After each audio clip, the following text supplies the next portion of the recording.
Hey, what's up guys? This is Anthony from Anthony's Customs, and for this review we're going to look at the Marvel Legends Sasquatch figure, and that's his variant Snowbird. Exact same figure, the only difference in this figure is the paint. This one's white, this one's orange and brown, this one has bluish gray shading, this one has brownish shading. I guess there's no black in there really, so that's about it. There's really no reason to look at both of them. You can see the difference. We're going to set this one aside, look at the primary figure for the sake of the review. To stand him straight up, he's pretty darn tall.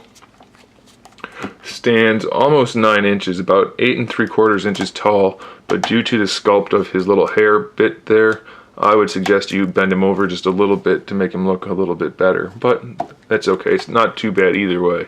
Completely sculpted, fur everywhere. The torso, as you can kind of see in there, is not sculpted. It's actually kind of like a skeleton with this outer layer of this hard, stiff rubber on top of it, which is sculpted.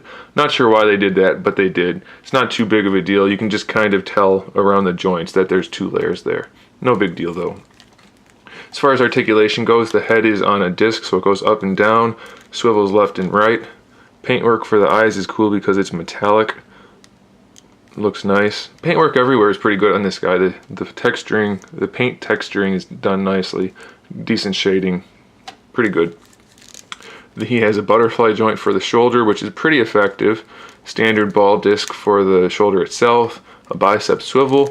Double jointed elbows. A forearm swivel. A wrist pivot. And a finger pivot for each individual finger. So that is pretty cool, pretty good. Same thing on this side, slightly different sculpt in the hand, but the articulation is the same. Does have an ab crunch, pretty effective ab crunch, good range of motion.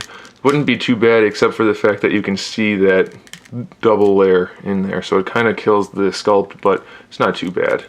He has this little piece here which is connected to the second layer for the abdomen as well.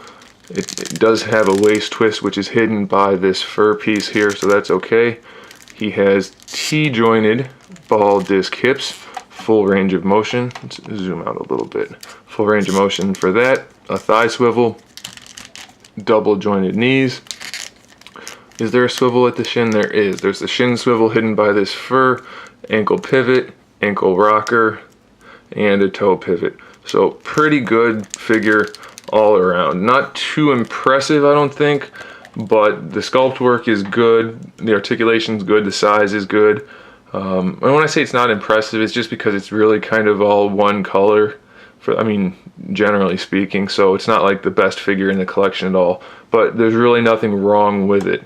The biggest gripe I have is just the fact that you can't bend his head down without it looking weird. So it's a really good figure.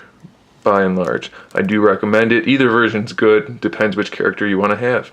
Thanks for watching guys. Stay tuned for more figure reviews, more custom figures, and other good stuff. And in the meantime, keep collecting.